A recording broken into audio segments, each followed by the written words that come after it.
Hello friends, in this video we will be learning about polynomial regression. So let's rename this IPVNB file polynomial regression.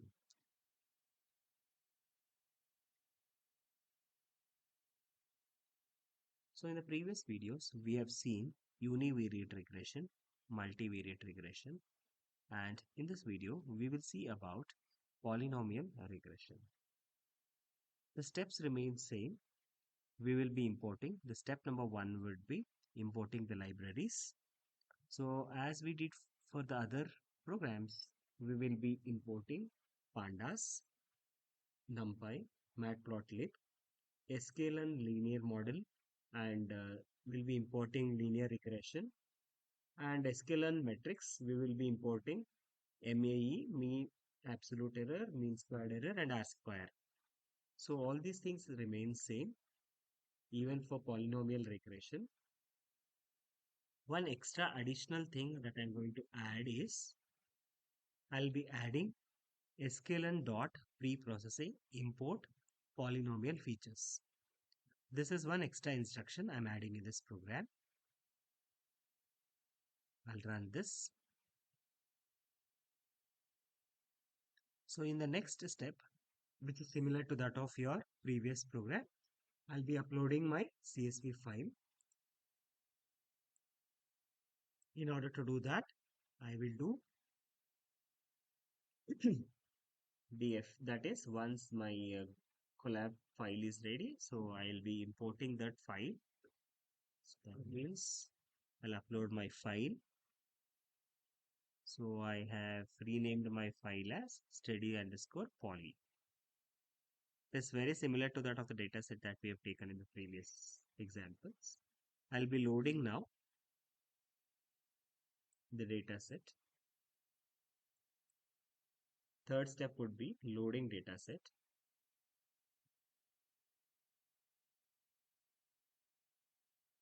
I'll load my dataset and prepare my data frame. This is how I have a dataset. I have only one independent variable and one dependent variable, but I don't have linear relationship that exists between the independent variable and dependent variable. That is a change between I want to show from univariate regression with polynomial regression. Now the next step would be splitting it into the x and y. Step 4, it is same. I'm just copy pasting from the previous program. Similar capital X and small y. I'm retaining the same things.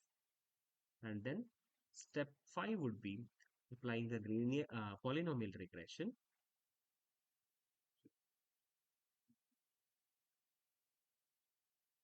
Where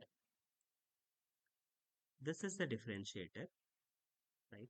So I will define now polynomial features, and I'll say now with degree 2 I should be able to. That means I'm applying degree 2 quadratic way. So whatever is the relationship that exists between dependent and independent variable, so it can go to the order 2. When I say order 2, it is quadratic equation. Let me do this, and then what I'll do is I will train my, well, the other step would remain same. I'll still remain take this linear regression model, but what is it I have defined is poly. The poly is defined with a degree 2.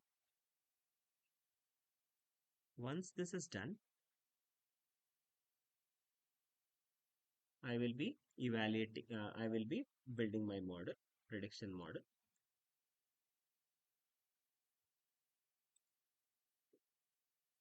Step 7 is my prediction model, and then the last step would be I will be printing the, I will be doing this again, the metrics. So there are 3 metrics that we have been using. What are they?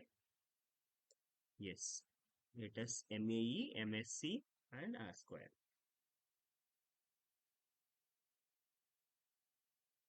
So the next step would be I'll be calculating all those things and printing. I'll be calculating MAE, MSE and R square. You can observe that. So MAE is 1.16 and mean squared error is 1.92 and R square is 0.99. So as I said, like in the previous video, we spoke about what is the effect of R square. When it is near to 0, what does it mean? When it is near to 1, what does it mean? This we have seen in the previous video. Now let's do some plotting. I'll do the visualization similar to that of your previous videos. If you have not watched that previous video, please go back and watch so that it is clear. Now it is of the degree 2, right? So now if I make this degree 3, can you observe here the point is slightly getting deviated here. That means there is some kind of error here at this point, at this point, at this point, right? Slight error here at this point. Now I will change this degree. Instead of 2, I'll make it 3. Observe now, I am rerunning it. You can observe that there is small change in the value of MAE, MSE and R square. Look at this. Now, slightly the line has become more non-linear. Okay, I will make this now. Instead of 3, I'll make it 7.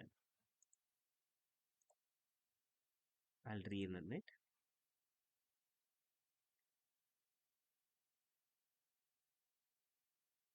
You can observe that the error has changed now. 0.32 and 0.20, and when you visualize it, you can observe that how it has become a non-linear. Right? You can clearly see that. So what was the best fit case, what was the underfit case, and what is the overfit case. This is how I model my polynomial regression, and I make use of all these error metrics MAE, MSE and R square, right? So that's about the polynomial regression. See you in the next video.